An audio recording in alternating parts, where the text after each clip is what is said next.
We have put in place a comprehensive vaccination strategy to reach all parts of the country, and we continue to work on this strategy, ensuring that it will be effective.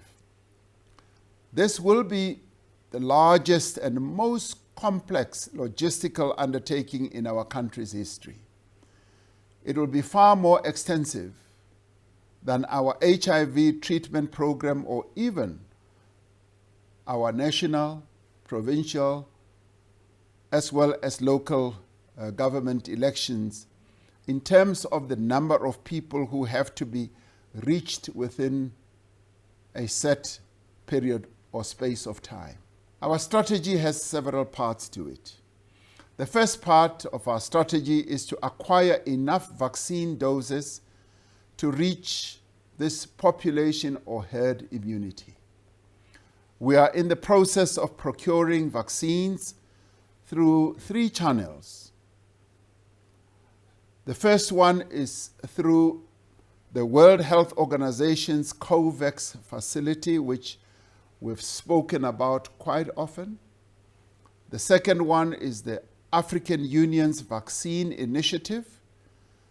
And the third one is the direct engagements that we're having with vaccine manufacturers or developers.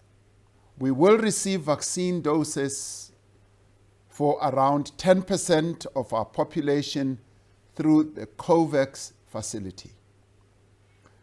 As the chair of the African Union, we initiated the establishment of an African Vaccine Acquisition Task Team.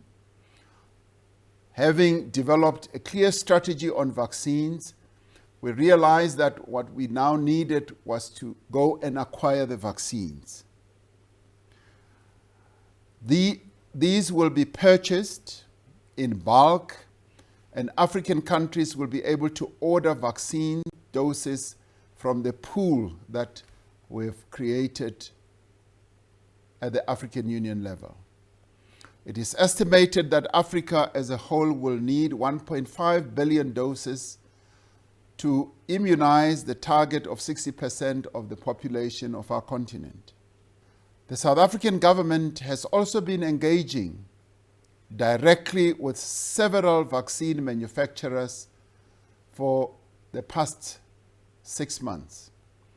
Given the massive global demand for vaccines and the vastly greater purchasing power of wealthier countries, we are exploring all avenues to get as many vaccine doses as soon as possible for South Africans.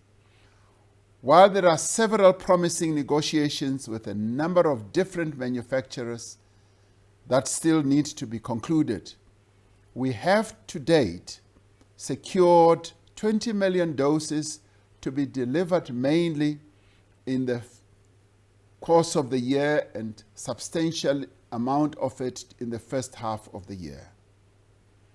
The second part of our strategy is to identify the priority groups that need to be vaccinated as we receive vaccine doses throughout the year.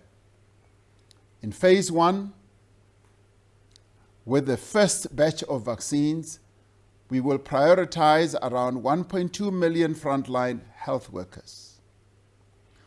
In phase 2, when more vaccines arrive, we will prioritize essential workers such as teachers, the police, municipal workers, and other frontline personnel. We will also prioritize people in institutions such as old age homes, shelters, prisons, people over 60 years of age, and adults with comorbidities. The total number we plan to reach in this phase is around 16 million people. In phase 3, with increased supplies of these vaccines, we will then vaccinate the remaining adult population of approximately 22 million people. We will then have reached around 40 million South Africans, which is considered to be appropriate for population immunity. The third part of our strategy is to distribute the vaccines throughout the country and to administer them to those who have been identified to receive them in the various phases that I spoke about. We will administer vaccinations through hospitals, through clinics, outreach services, and other mobile clinics and private settings such as doctors' offices, pharmacies, and workplaces as well. We have had several engagements with stakeholders in recent weeks to ensure a coordinated and an inclusive vaccination campaign. An inclusive partnership has been formed between government, medical aid schemes, and the private sector to support the acquisition, the funding, and distribution of vaccines. We are integrating the full resources and the capacity of our country into a single effort directed at making vaccines available. This collaboration, which is among the most significant of its kind in our history, is essential as we work to gather in solidarity to win the war against COVID-19.